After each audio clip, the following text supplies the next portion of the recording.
I started doing polymer clay probably about 5 years ago now, and it just seduced me. The medium just absolutely seduced me. I did pottery, I've done glasswork, I've done interior decorating, I've done just a variety of things. That's how we came up with the name Creative Journey. We were sitting around and someone asked me what I had done, and I started from cutting hair when I was in high school to going through all these various creative activities and always changing from one thing to another. And when I started doing polymer, it just grabbed me. I think it's a medium that really truly has come of age right now. I believe that polymer is at the crossroads of being accepted as a legitimate art form. I don't think people realize how many people use polymer in other arts. You use it in wood. There's some sculptures that part of their sculptures are polymer clay.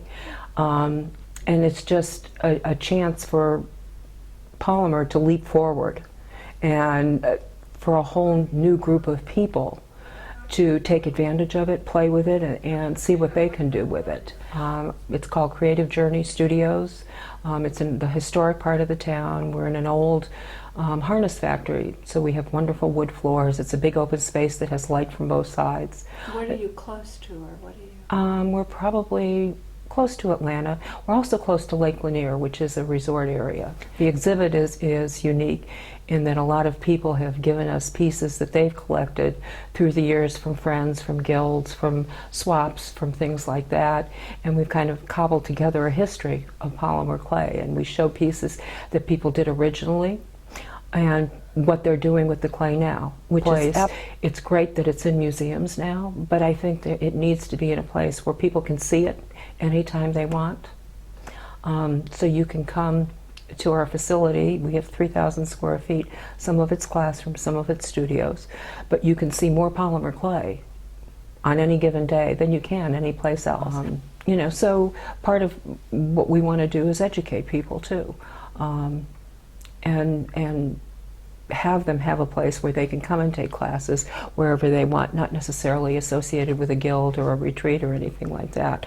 I've tried over the next 2 years to schedule classes by people who really have developed techniques and to have different takes on things so that people who take the classes can walk away with a toolbox full of information that they can bring to their own jewelry. And what I like is that they're not all polymer artists that are coming and taking the classes.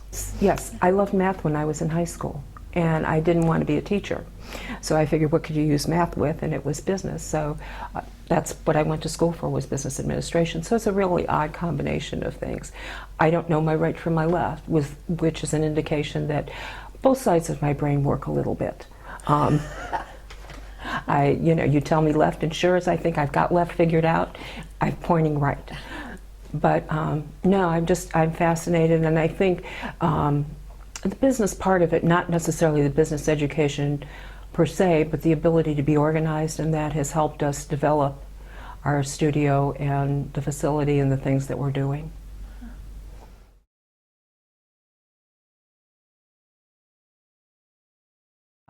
I'm 6 years older than my brother, and I have a oldest child personality. Absolutely. I am controlling. I like it my way.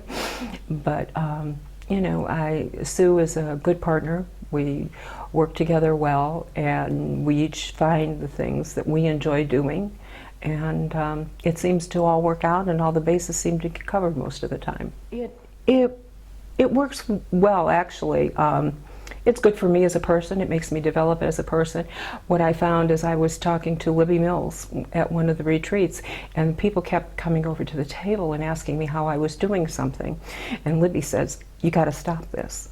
She said, "You need to go and just give a demo." Well, the fear that this caused was, almost immeasurable. But little by little, I found out that I can do it. And it's okay. It's okay.